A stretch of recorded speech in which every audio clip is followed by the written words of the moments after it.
Não é todo dia que 800 generais e almirantes dos Estados Unidos deixam seus postos de comando, em diferentes partes do mundo, para se reunirem em um mesmo auditório. A última vez que algo de tamanha magnitude havia ocorrido, estava ligada a momentos de guerra real, a decisões que poderiam alterar o destino do planeta. Por isso, quando foram convocados às pressas para a base de Quantico, na Virgínia, o clima era de extrema seriedade. Foi o general Dancing, homem de confiança pessoal de Donald Trump, quem abriu os trabalhos. Ele falou sobre a importância de ouvir diretamente os líderes civis.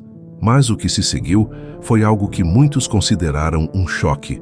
Não se tratava de planos de guerra na Ucrânia, nem de operações secretas no Oriente Médio. Não havia mapas, não havia relatórios de inteligência. O encontro foi, na verdade, um divisor de águas. Não pela estratégia externa, mas pela cultura interna das Forças Armadas dos Estados Unidos. Pitt Heget, secretário da Guerra, subiu ao púlpito e, sem rodeios, iniciou. Ele falou em disciplina rígida, em padrões inegociáveis, em retomar a essência dos militares como guerreiros. Suas palavras foram afiadas. Criticou a falta de preparo físico, ridicularizou a imagem de generais acima do peso, circulando pelos corredores do Pentágono, e deixou claro: uma força que não é forte por dentro não vence guerras lá fora. Heget não poupou ataques à política de diversidade e inclusão que havia marcado governos anteriores.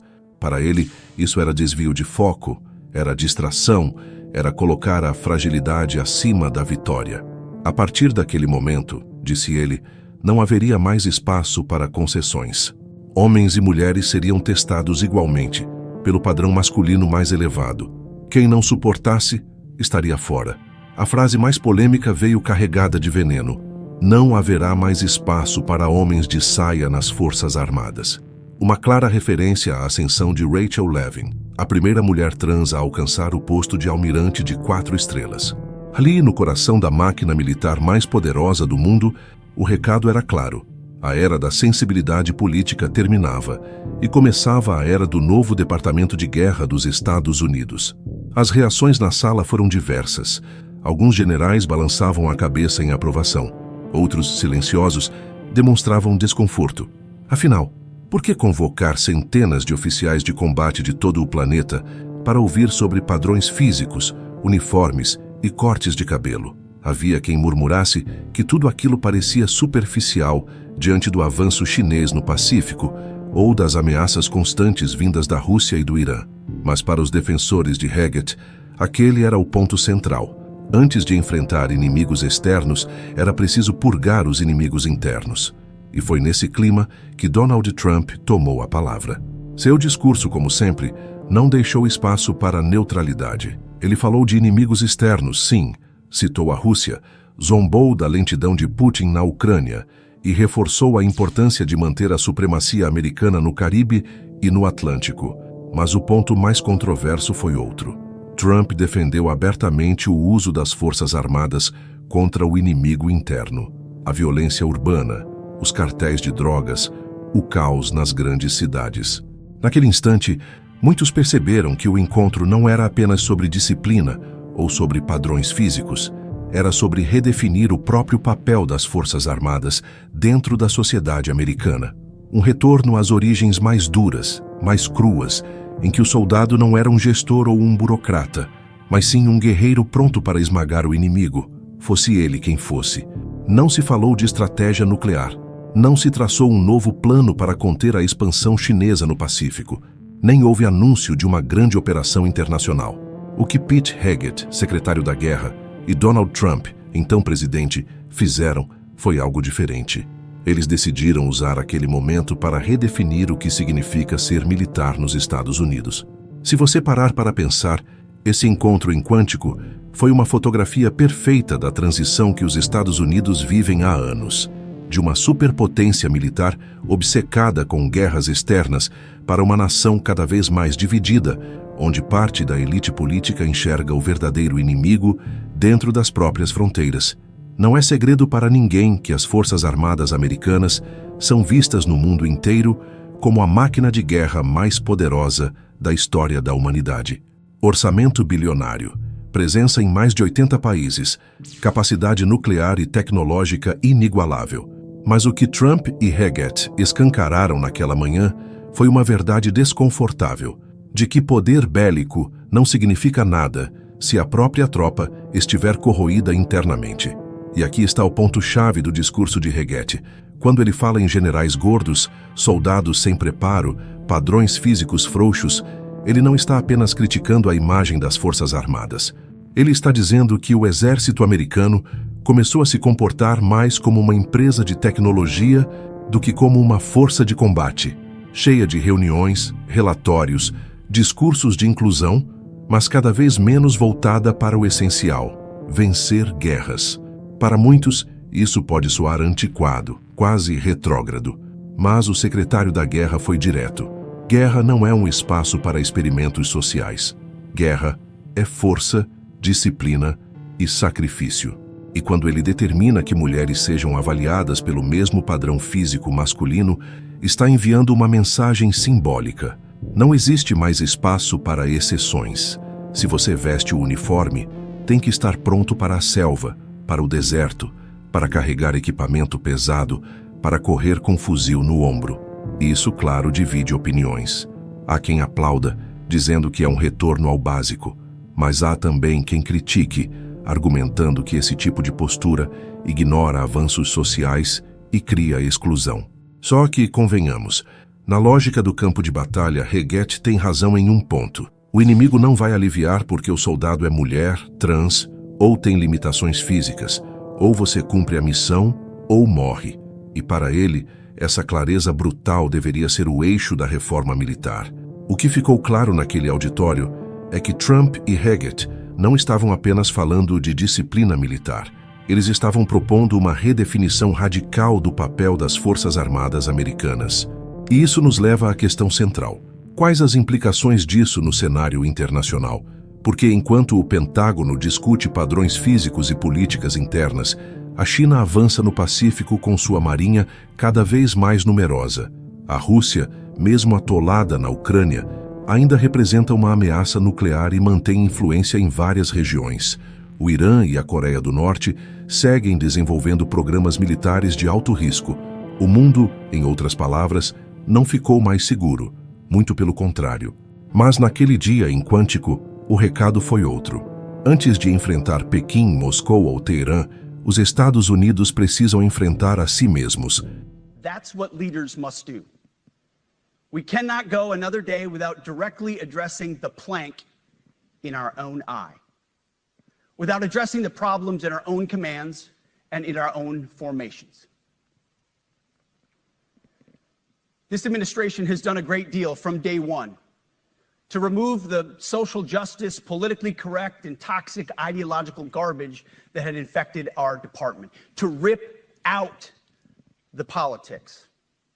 No more identity months, DEI offices, dudes in dresses. No more climate change worship. No more division, distraction, or gender delusions. No more debris. As I've said before, and will say again, we are done with that shit. I've made it my mission to uproot the obvious distractions that made us less capable and less lethal. That said, the War Department requires the next step. Underneath the woke garbage is a deeper problem, and a more important problem that we are fixing and fixing fast. Common sense is back at the White House, so making the necessary changes is actually pretty straightforward. President Trump expects it. And the litmus test for these changes is pretty simple. Would I want my eldest son, who is 15 years old, eventually joining the types of formations that we are currently wielding?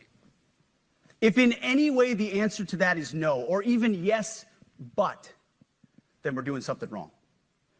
Because my son is no more important than any other American citizen who dons the cloth of our nation.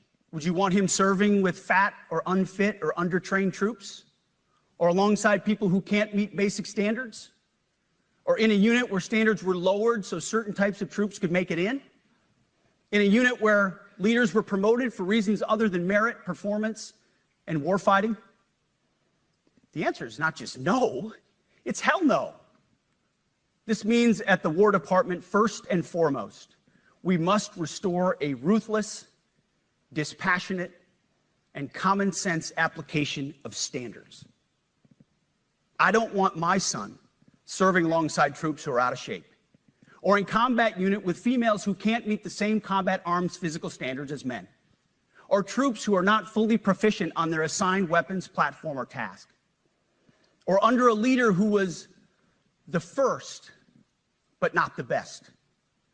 Standards must be uniform, gender neutral, and high. If not, they're not standards. They're just suggestions. Suggestions that get our sons and daughters killed. When it comes to combat arms units, and there are many different stripes across our joint force, the era of politically correct, overly sensitive, don't hurt anyone's feelings leadership ends right now. At every level, either you can meet the standard, either you can do the job, either you are disciplined, fit, and trained, or you are out. And that's why today, at my direction, and this is the first of 10 Department of War directives that are arriving at your commands as we speak and in your inbox. Today, at my direction, each service will ensure that every requirement for every combat MOS, for every designated combat arms position, returns to the highest male standard only. Because this job is life or death. Standards must be met. And not just met, at every level we should seek to exceed the standard, to push the envelope, to compete. It's common sense and core to who we are and what we do. It should be in our DNA. Today at my direction, we are also adding a combat field test for combat arms units that must be executable in any environment at any time and with combat equipment. These tests, they'll look familiar. They'll resemble the Army Expert Physical Fitness Assessment or the Marine Corps Combat Fitness Test. I'm also directing that warfighters in combat jobs execute their service fitness test at a gender-neutral, age-normed male standard scored above 70%. It all starts with physical fitness and appearance. If the Secretary of War can do regular, hard PT, so can every member of our joint force. Frankly, it's tiring to look out at combat formations, or really any formation, and see fat troops. Likewise, it's completely unacceptable to see fat generals and admirals in the halls of the Pentagon and leading commands around the country and the world. It's a bad look. It is bad, and it's not who we are. So whether you're an airborne ranger or a chairborne ranger, a brand new private or a four-star general, you need to meet the height and weight standards and pass your PT test. And as the chairman said, yes, there is no PT test. But today, at my direction, every member of the joint force at every rank is required to take a PT test twice a year, as well as meet height and weight requirements twice a year, every year of service. Also today, at my direction, every warrior across our joint force is required to do PT every duty day. Should be common sense. I mean, most units do that already, but we're codifying it. And we're not talking like hot yoga and stretching. Real hard PT, either as a unit or as an individual. At every level, from the Joint Chiefs to everyone in this room to the youngest private, leaders set the standard. And so many of you do this already. Active, Guard, and Reserve. This also means grooming standards. No more beards, long hair, superficial individual expression. We're going to cut our hair, shave our beards, and adhere to standards.